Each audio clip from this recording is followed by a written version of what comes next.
Hello everyone, my name is Nidhi and welcome back to my YouTube channel Education Fantasy. Okay, so in the last video we have studied about root and stem, about its structure and their function. Okay, in this video we are going to learn about leaf, about flower and also about fruit. Because fruit is a very small topic, so I have included that in this video.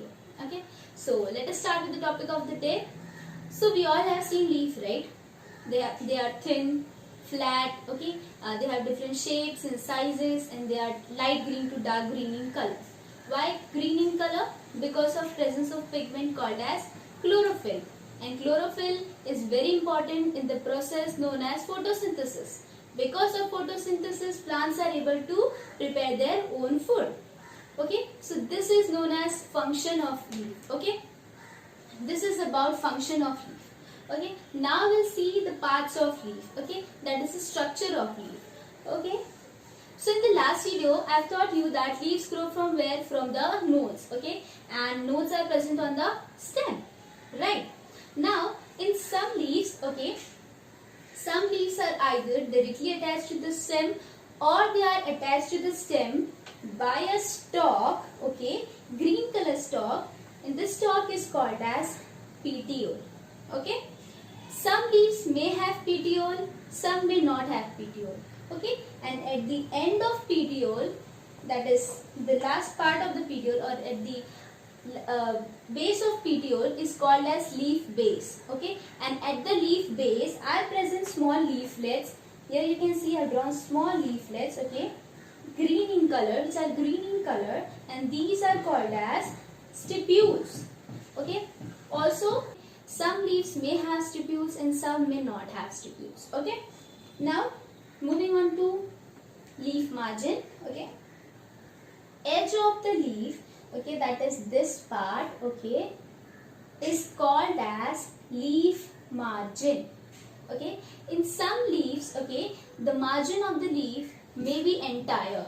This is called as entire. Okay, that is without any ups and down, or it is a simple plain. Okay, you can see plain leaf margin. But in some leaves, this leaf margin is either lobed, that is this. Okay, you can see lobed margin, or in some leaves this leaf margin may be dentate, that is this one. Okay, dentate means teeth like, दांत के जैसे होते हैं. Okay, this leaf margin forms the tip of the leaf, and tip of the leaf is called as leaf apex. Okay, now you can see the entire green portion, okay, of the leaf. This green portion of the leaf is called as leaf blade, okay, or lamina. Okay, and on the lamina are present veins. Okay, here I am drawing first. This vein is called as mid vein. Okay, because it is passing through the center of the leaf. Okay, so this is called as mid vein. Okay, now from the mid vein arises number of veinlets or veins. Okay, you can see these are called as what? Veins. Okay, simple. Now we'll move on to types of leaf. Okay, basically there are only two types of leaf. One is simple leaf and second one is compound leaf. This diagram is of simple leaf.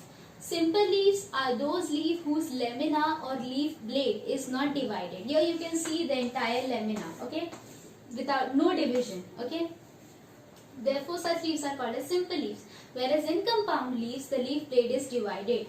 You can see I have drawn the diagram of divided leaf blade over here. Okay, so such leaves are called as compound leaf. Okay, when the leaf blade is divided into many parts. Okay, so this was about parts or types of leaf. Okay, now moving on to venation. So there are only two types of venation. Okay, one is reticulate and second one is parallel venation. Okay, when the veins are arranged in any manner, okay, कैसे भी arrange रहते हैं. Okay, for example this one. Okay, such type of venation are called as reticulate venation. Okay, and when the veins are arranged in a parallel manner, that is like this, okay, parallel manner, okay, such venation are called as parallel venation. Okay, so there are only two types of venation: reticulate venation and parallel venation. Okay, when the veins are arranged parallel like this, so it is called as parallel venation, and when the veins are arranged in any manner, okay, कैसे भी arrange रहते हैं, तो it is called as reticulate venation. Okay, so this was about venation. Now we'll see the arrangement of leaf on the stem. Okay, so there are four types of leaf arrangement. Okay, one is opposite, second is decussate, third is whorl, and last one is alternate. Okay, so opposite leaf arrangement is when one leaf is opposite to the other leaf. Such arrangement is called as opposite leaf arrangement. Okay, you can see the diagram, and also you can see on your screen the picture of opposite diagram. Okay, opposite leaf arrangement diagram. Now moving on to decussate. Okay, in the decussate you can see one leaf is opposite to the other. Okay, let us assume this set of one leaf. Okay, now the same set is placed above but in the opposite direction to this one.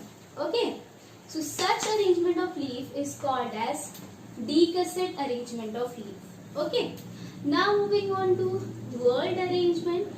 Whorled means spirally ऐसे arranged होता है. Okay, means it forms a whorl around the stem. Okay, you can see the picture. Okay, you can also see the picture on your screen. So last is alternate arrangement of leaf. Okay, alternate means when one leaf is present above the another leaf, but the another leaf is in opposite to the first leaf. Okay, you can see ऐसे alternately present है 1 2 3 4 5 ऐसे करके ऊपर तक जाएगा. Okay, so such leaf arrangement is called as alternate leaf arrangement. Okay, so this was about arrangement of leaf. So here we are done with leaf. Okay, we have studied about its structure and function. Now we'll move on to flower. So flowers are known as the most essential part of the plants. Okay, that is, it is the most important part of the plant. Why important? Because if flower is not there, fruit will not be formed, right? And अगर fruit form नहीं हुआ तो seed won't be formed. And अगर seed form नहीं हुआ तो plant कैसे grow होगा, है ना? Therefore, flowers are known as the essential part of the plants. Okay, and flowers are attached to the stem, okay, by a stalk, green color stalk, and here the stalk is called as pedicel.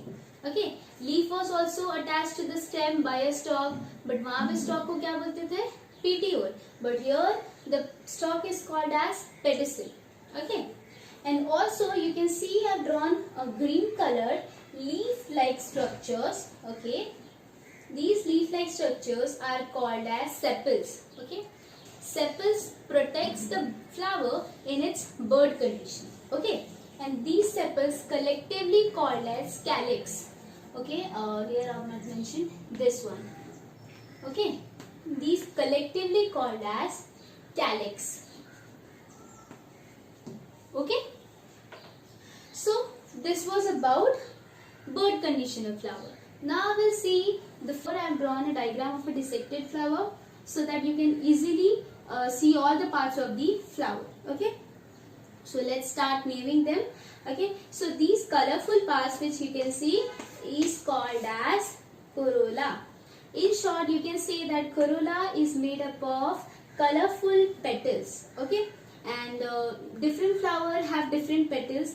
That is, they differ in their shape and sizes. Okay, and also fragrance. Okay, so and this part of the flower is called as, this entire part, this and this, okay, is called as anther. Okay, and anther is the male part of the flower. Okay, whereas this pink colored part, okay, is called as stigma.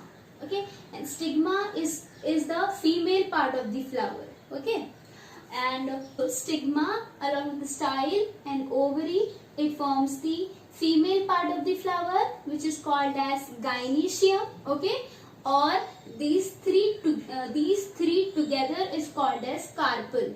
Okay, whereas anther, which is called as male part of the flower, is formed of two parts. Okay, one is filament, okay, on the which anthers are present. Okay, so these two are together are called as androecium. Okay, and they form the male part of the flower. Okay, so on the anther are present number of pollen grains, and these pollen grains are either released or they fall off on the stigma, and this process is called as pollination. Okay, in short you can say the transfer of pollen grains from anther to the stigma of the flower is called as pollination. Okay, and once the pollen grain falls on the stigma of the flower, okay, it enters into the ovary of the flower. Okay, and inside the ovary are present ovules. Okay, it gets fertilized with the ovules, and the ovary forms the fruit, and ovules which are present inside the ovary, they form the seed. Okay, so this was about flower. Okay, now we'll learn about fruit. Okay, so now you know how a fruit is formed, right? That is when the pollen grains falls on the stigma of the flower, it enters into the ovary. Okay, and inside the ovary ovules are present, so the pollen grains get fused or fertilized with the ovules. Okay, and after the fertilization, what happens? The ovary matures and ovary forms the fruit. Okay, and ovules which are present inside the ovary, it forms what? It forms seed. Right? This is how fruit is formed. Right? Now, fruits have different taste, different color. Okay, then they have different skin. That is, some fruits have fleshy skin or very thin skin. Okay, whereas some fruits may have waxy coating also, or waxy skin also. Okay, also fruits have different number of seeds. Okay, like mango, if you can see, it has only one seed, which is called as what? I told you in the previous lecture, okay, about monocotyledon and dicotyledon. Okay, dicotyledon means the seeds which can be easily separated. For example, mango. Okay, when you can easily separate the seed of mango. Okay, it gets separated into two cotyledons, right? Whereas monocotyledon means the seeds which can't be separated. Okay, so such fruits also are present. Okay, with a single cotyledon seed or with the monocotyledonous seed. In mostly fruits, seeds are present inside the fruit, right? But with a few exceptions, seeds are also present outside the fruit. For example, cashew nut. Okay, it is the best example, and you can easily see it. Okay, the seed is present outside the fruit. Okay. So here we are done with the topic of the day. If you like our video, please do subscribe our channel and don't forget to like and share, and also comment if you have any doubt with regards to this. Till then, stay safe and keep learning.